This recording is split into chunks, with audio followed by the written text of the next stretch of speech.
Assalamu alaikum жигиттер, 0-дан 100-гө долбоорунда бүгүн өзүнүн учениктеримден бири өзүңдү толук тааныштыра кет.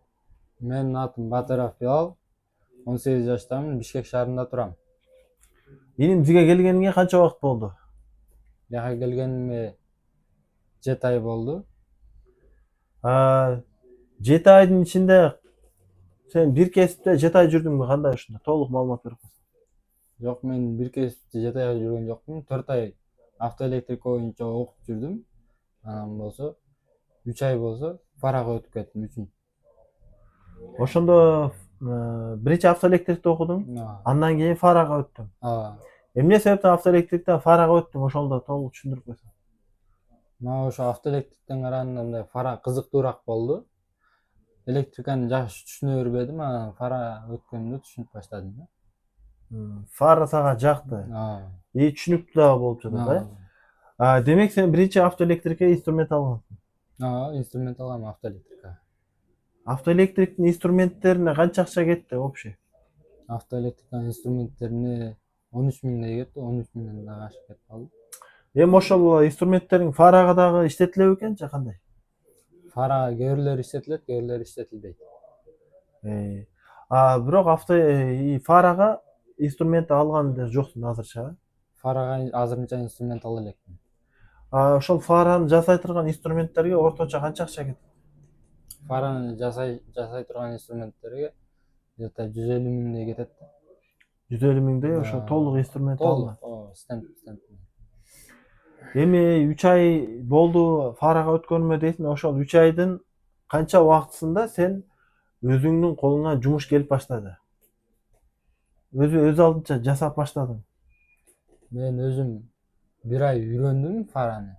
1 ай үйрөнгөндөн кийин анан экинчи, үчүнчү айлар өзүм колумдан жумуш келип баштады. Толук. Демек азыр уже 3-чү айың бүттү, сен өзүң самостоятельный кандайдыр бир жумушту аткара аласың. Кайсыл жумуштарды мындай санап кете аласың? Мисалы үчүн линза кое алабыз, ремонт фара кыла алабыз, трещиналар болсо ошолорду жамайбыз, корректировка кылабыз, полировка кылабыз. Ошону мастер жокто дагы жасай аласың. Сенин мындай орточо бир эсебиң менен азыр сени жаңы азыр биринчи жолу видео тартып атабыз. Бир машинага канча убакыт кетет? Где-то линза кое турган болсо, полировкасы менен 3 саат, 4 саат кетет. Мына бир машинага канча акы алынат ошол? Мисалы орточо бир кандай десек, Honda Accord деп айтайлычы. Honda Accord болсо, полировкасы менен болсо 5 миң, 6 миң болот.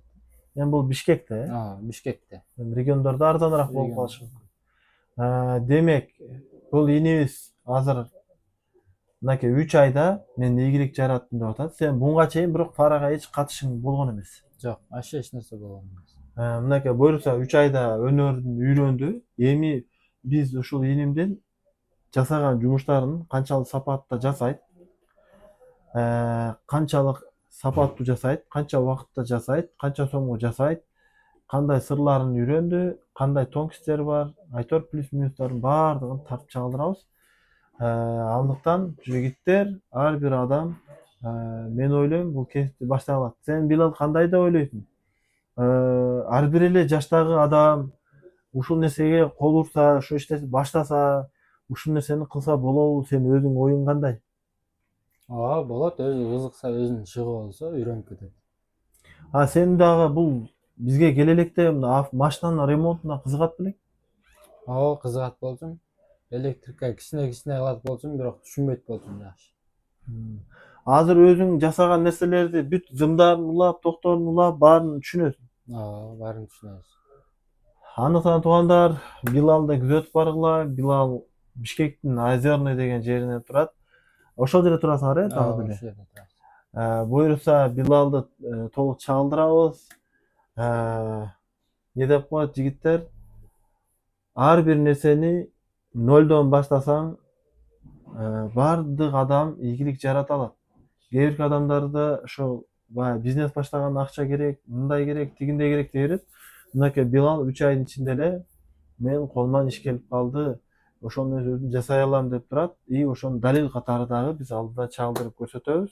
Кийинки видеолорго чейин, ассаламу алейкум.